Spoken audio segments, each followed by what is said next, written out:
बृहन्मुंबई महानगर पालिका शिक्षण विभाग। विषय कार्यानुभव। उपक्रम अनिवार्य उपक्रम। गर्जाधिष्ठित उपक्रम।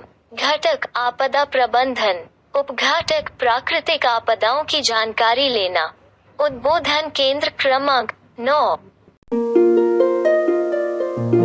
नमस्कार बच्चों, आज हम कार्यानुभव अंतर्गत आपदाओं के बारे में जानकारी लेते हैं।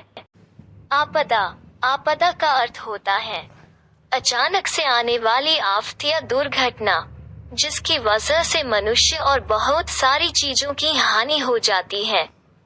आपदाओं के दो घटक हैं, एक प्राकृतिक आपदा, दो मानव निर्मित आपदा। आज हम प्राकृतिक आपदाओं के बारे में जानकारी लेते हैं। प्राकृतिक आपदाओं की जानकारी। ऐसे कोई भी आफत या आपदा जो प्राकृतिक रूप से आती है, उसे प्राकृतिक आपदा कहते हैं।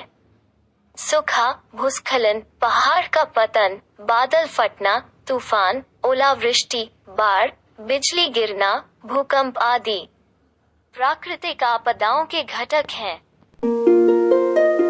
सूखा। भारत में साल भर बारिश नहीं होती है।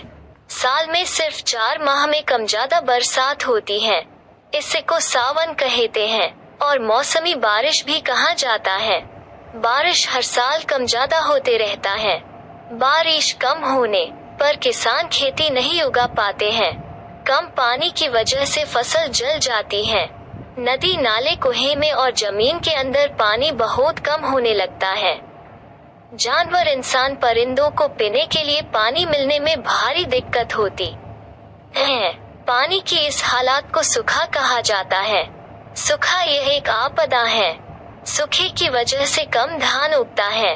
किसान को इस हालात से खेती छूने की नौबत आती है।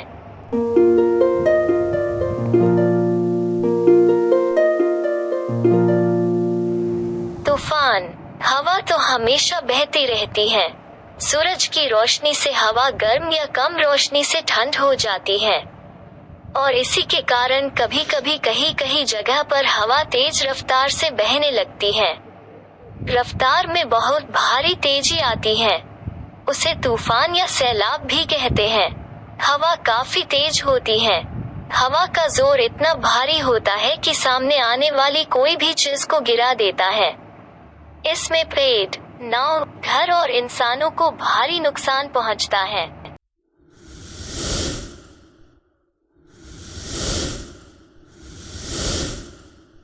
बाढ़।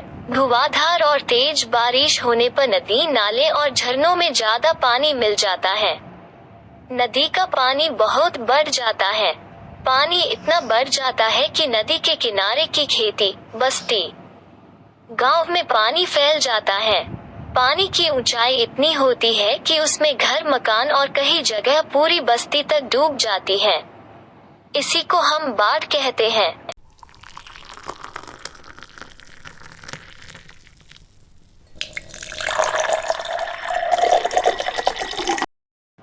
तड़ित। बिजली गिरना। कड़क के साथ आसमान से गिरने वाली बिजली को तड़ित कहते हैं।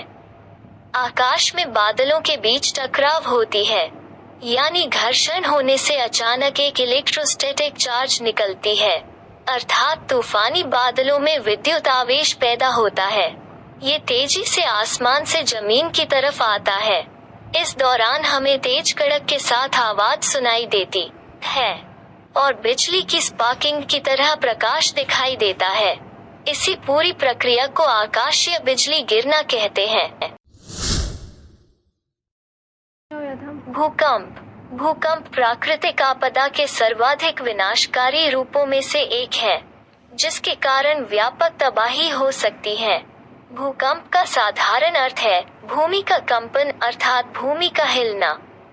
भूकंप पृथ्वी की आंतरिक क्रियाओं के परिणाम स्वरूप आते हैं। पृथ्वी के आंतरिक भाग में होने वाली क्रियाओं का प्रभाव पृथ्वी कवच पर भी पड़ता है और उसमें अनेक क्रियाएं होने लगती हैं।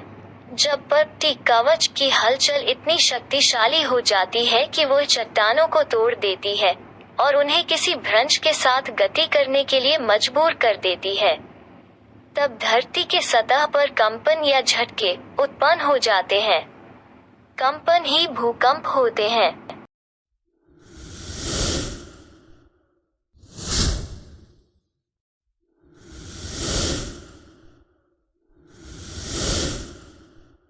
दावानल, वनवा, जंगल में बहुत सारे पेड़ पौधे और बेलें होती हैं। जमीन पर बहुत सारा घास फैला हुआ होता है। बारिश के मौसम में कम बारिश होने से पेड़ पौधे और खास करके घास एकदम सूख जाते हैं। गर्मी के मौसम में दोपहर की कड़ी धूप से सूखा हुआ घास गर्म होने से आग पकड़ता है। बहती हवा से आग भड़ककर सुलगने लगती है। कुछ ही वक्त में आग के चपेट में सूखे पेड़ आते हैं। कुछ ही घंटों में आग इतनी फैलती है कि हरे पेड़ भी आग के चपेट में आते हैं। इसी को दावानल, वनवा या जंगल की आग कहते हैं।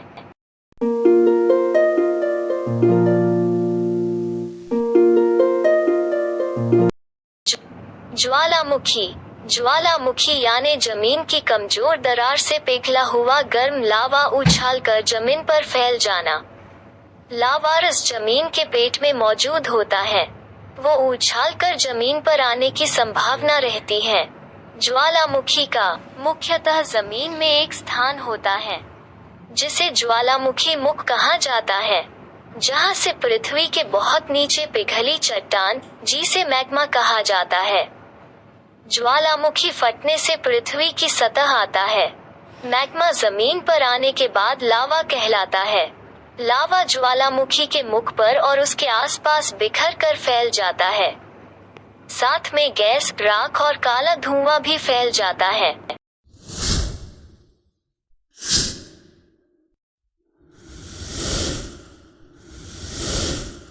भूस्खलन, जमीन या पहाड़ का बड़ा हिस्सा मुख्य जमीन से खिसक कर अलग होना, बिखर जाना या बह जाने की घटना को भूस्खलन कहा जाता है। भूस्खलन यह एक प्राकृतिक आपदा है